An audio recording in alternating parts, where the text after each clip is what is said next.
For this demonstration, I'll use the example of separating a mixture of acetone and chloroform. I will walk you through the steps of the workflow, so you can see how the tool works in practice. Hybrid AI-sep offers a number of options that are listed on the left-hand side of the screen. For example, problem solution, educational, process design, etc. I will select the problem solution mode. The first thing we do is click on Start Chat. This begins the problem-solving option offered by the software. After we start the chat, the tool will start to guide us through the workflow steps. Now we are in the chat, problem solution mode. Here, Hybrid AI-sep introduces itself and the available functions.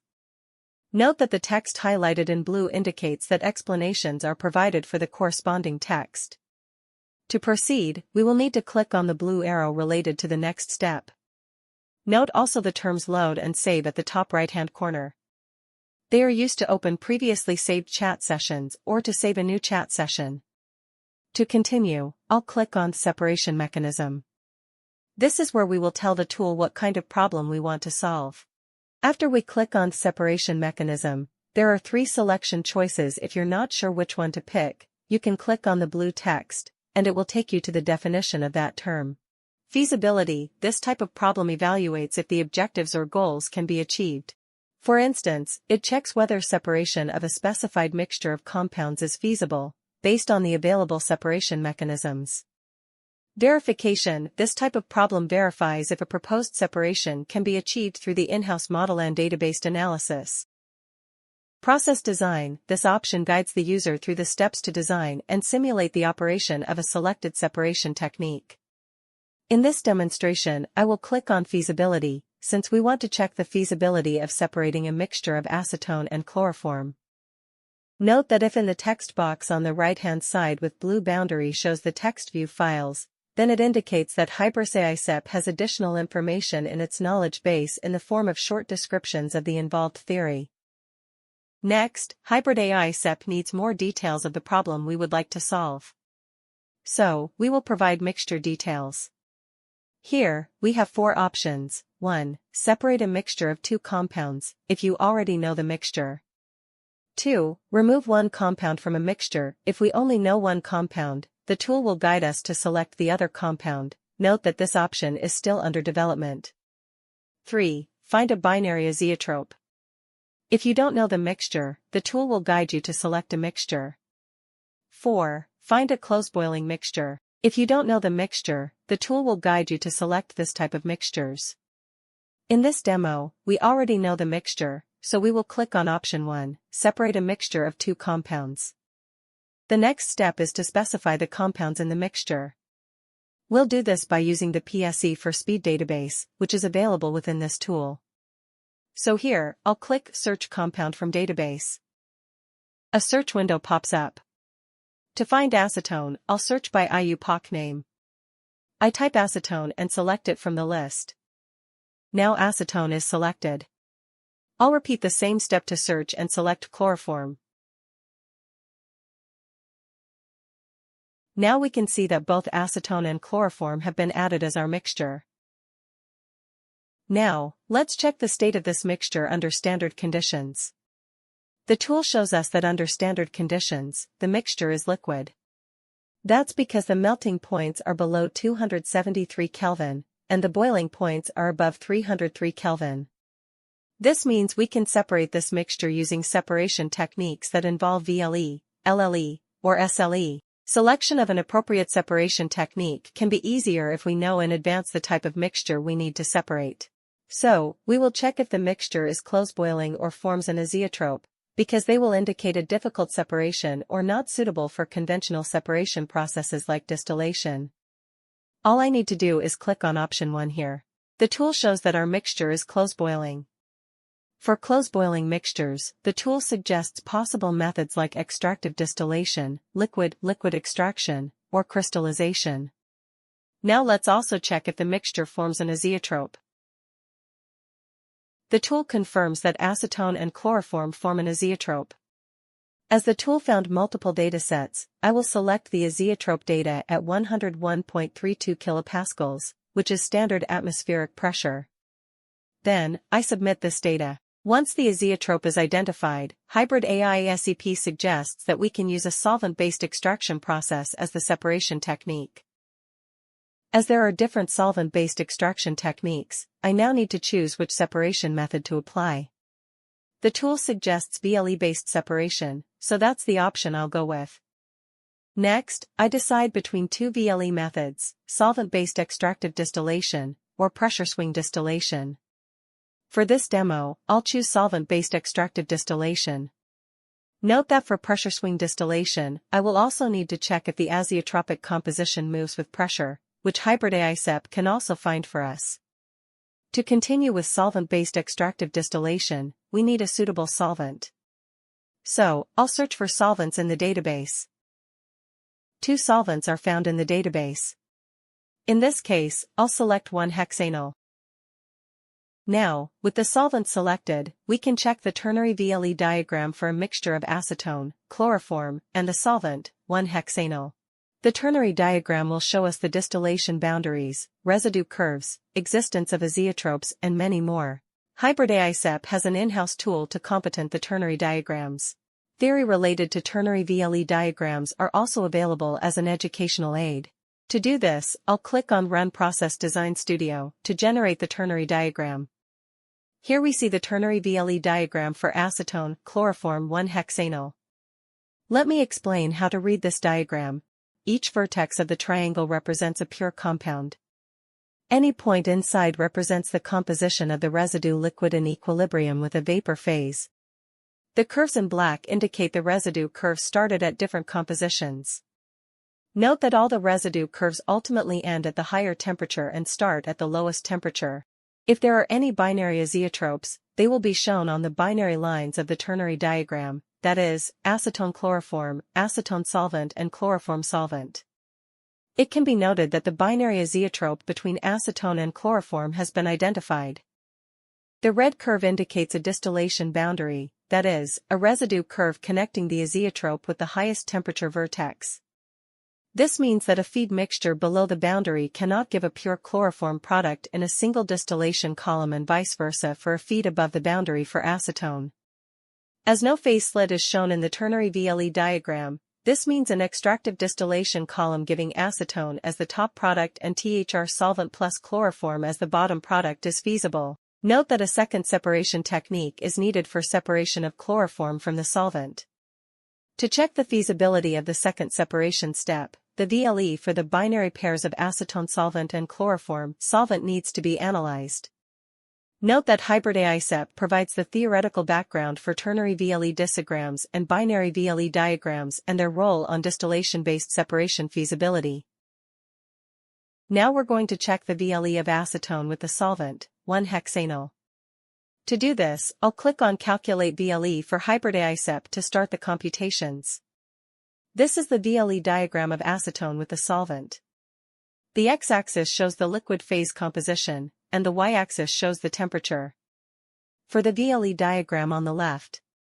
For the VLE diagram on the right, the vapor composition in equilibrium with the liquid composition are plotted on the y-axis and x-axis, respectively. The blue curve is the bubble point curve, and the yellow curve is the dew point curve, the VLE diagram on the left. From these VLE plots, we can see that acetone solvent do not form an azeotrope, and they are symmetric, indicating acetone would be easy to separate from the solvent. The knowledge base has available theory to explain this. Next, we are going to check the VLE of chloroform with 1-hexanol. This is the VLE diagram of chloroform with the solvent. The x-axis shows the liquid phase composition, and the y-axis shows the temperature. For the VLE diagram on the right, the vapor composition in equilibrium with the liquid composition is plotted on the y-axis and x-axis, respectively. The blue curve is the bubble point curve, and the yellow curve is the dew point curve. From these VLE plots, we can see that chloroform solvent does not form an azeotrope. However, the VLE diagrams are not symmetric, indicating that although pure chloroform can be obtained as a top product from the second distillation column, the recovery of chloroform will not be 100% because the blue and yellow curves meet at the high purity end of the solvent. Now that we've checked the VLE of both acetone and chloroform with the solvent, the next step is to confirm which separation technique we'll use. Since the azeotrope makes conventional distillation infeasible, and the solvent clearly points to the needed selectivity, solvent likes chloroform more than acetone, and so it will extract chloroform from the extraction column, and the solvent will be separated from the chloroform in the solvent recovery column. I'll select solvent-based extractive distillation for this separation problem. With the feasibility of the separation technique confirmed, we will select the process design option for design and verification of the selected separation technique. We start with step 0 for the design mode. Hybrid AI-sep shows the known information, the mixture of acetone and chloroform, and we also selected 1-hexanyl as the solvent. Because solvent-based extractive distillation was selected, Hybrid AI-sep will use the ternary diagram to design the extractive distillation column, using the ternary VLE diagram. Hybrid AI-sep has knowledge to identify a dashed circle in red on the right side of the ternary diagram. This area on the binary chloroform solvent line indicates the feasible bottom product composition from an extractive distillation corresponding to a pure acetone product as the top distillate product. The higher this point is towards the chloroform vertex, the lower the amount of solvent needed for the extraction. The point of intersection of the line joining the azeotrope point and the solvent vertex with the line joining the acetone vertex with the selected bottom product composition gives the approximate feed composition. The number of stages and feed location is determined using the driving force-based reverse design for distillation columns. The design details are shown for the extractive distillation column. Based on the azeotrope data, the ternary diagram, and the binary VLE calculations, Hybrid AI-sep recommends how the column should be configured. In this case, the tool suggests a column design with 20 stages in total. The feed tray location is set at stage 10. For the thermodynamic model, it recommends using UNIFAC and the column is designed to operate at 1 bar pressure. These specifications provide the necessary details for rigorous simulation of the extractive distillation column through a process simulator. In step 3, a simulation is performed to verify the extractive distillation column design. It's possible to obtain the corresponding simulation file directly from PSE for speed, or you can use any process simulator of your choice. The simulation results verify the desired purity of the acetone product composition, that there is negligible solvent loss, the energy required, and many more.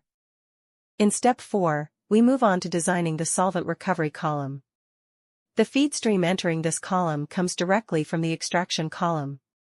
Here, we look at the VLE diagram for the binary chloroform solvent system. The diagram shows that achieving a very high recovery of chloroform at the top may be difficult and likely to require high reboiler duty, because the vapor and liquid lines are very close to each other at the solvent-rich end of the diagram. This means that while we do aim for high recovery of chloroform at the top, and high recovery of solvent at the bottom, there may still be some chloroform left together with the solvent. Hybrid AI-sep now designs the solvent recovery column, and then we perform the simulation. The results are shown here. One important thing to note is that at this stage, the solvent is not yet recycled. We are simply looking at how the column behaves with the solvent. This gives us a baseline for evaluating the separation performance before we introduce solvent recycling into the design. In step 6, we will add the recycle stream and a purge stream to complete the process configuration. With these in place, we simulate the entire process flow sheet. In step 7, we see the converged simulation results. Note that these simulation results are loaded from a previously saved file for this example. In step 8, we bring everything together. The ternary VLE diagram, the process configuration, and the stream data are shown here. This confirms that the design objectives we stated at the beginning have been successfully achieved. From the ternary VLE diagram, we can also see the feasibility of the desired separation. We need a solvent that does not cause a liquid phase split, has good affinity for chloroform and also high selectivity for chloroform. The solvent does not form an azeotrope with either acetone or chloroform. The only negative side is that in the solvent recovery column, some chloroform will exit with the solvent. Is illustrated between the batch and continuous processes. The green circle represents the total feed to the extraction column. The blue circle indicates the top product stream from the extraction column, while the red circle shows the bottom product. Together with the simulation data, these results ensure that the separation can indeed be achieved. The next step is still under development, but you will be able to perform cost analysis, sustainability analysis, and safety analysis by directly linking Hybrid AI-sep with ProCAFD. These features will allow us to improve the process design beyond technical feasibility and make it more practical, reliable, and sustainable. Also, the problem solution is rapid, consistent, and correct. Note that at every step, educational notes are available for those who need some theoretical background. Finally, this Hybrid AI-sep is for problem solution as well as learning and training. It is designed to serve as a complement of the knowledge available in books or what is available from course lectures.